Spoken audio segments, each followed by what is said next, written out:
Alors, comment éviter de grignoter? Déjà, tout simplement, de manger suffisamment au repas. Ça peut paraître assez simple comme conseil, mais finalement, souvent, on s'aperçoit que, par exemple, on n'a pas mangé suffisamment, ou en tout cas, on a peut-être zappé une famille d'aliments, notamment les fameux féculents.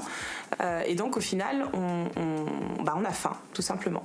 Après, ça peut être de manger donc un volume qui soit suffisant, de se faire plaisir aussi, parce que finalement, si on mange quelque chose parce qu'on s'est dit que c'était bon pour nous mais que ça ne nous fait pas plaisir, derrière on aura toujours cette envie et cette appétence, et c'est ça qui fera qu'on aura cette envie de grignoter parce qu'on n'aura pas été satisfait en fait par le repas. Donc c'est extrêmement important d'avoir un repas qui soit copieux, qui soit suffisant, de sortir de table avec en tout cas cette sensation d'avoir suffisamment mangé et d'avoir pris du plaisir.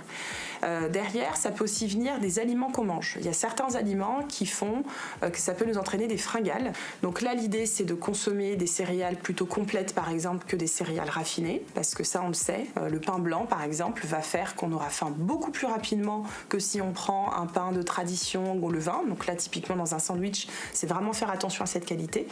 Derrière, un repas qui est aussi même insuffisamment gras, parce que le gras, c'est vraiment une matière qui est importante. Ça fera que justement il est pas complet, et au final cette matière grasse qui manque pourra faire qu'on pourra avoir des fringales dans l'après-midi ou dans la soirée. Après, il faut aussi définir ce que c'est le grignotage. Ce qu'on nomme grignotage, c'est une prise qui va être anarchique, qui ne correspond pas forcément à de la faim et qui correspond très souvent à des aliments qui vont être sucrés et gras. Là où une collation, ça va être quelque chose de plutôt sain et qui surtout va correspondre à un fractionnement fait de l'alimentation. Je prends un exemple tout simple. Je fais un repas, je prends un sandwich, et puis à la fin de mon sandwich, finalement, je m'aperçois que je n'ai pas faim. J'ai plus faim et j'avais prévu un yaourt avec une pomme, par exemple, en guise de dessert.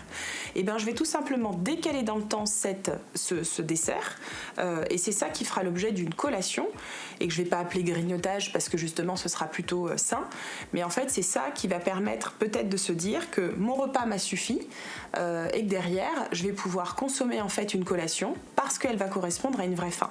Donc il y a aussi cette notion de faim qui est très importante. Si on mange sans faim et qu'on est là à prendre un petit biscuit, un petit bout de chocolat, etc., c'est ça qui peut entraîner une prise de poids. Donc il faut vraiment attendre justement d'avoir faim pour finalement faire ce repas, entre guillemets, qu'on peut appeler grignotage ou collation.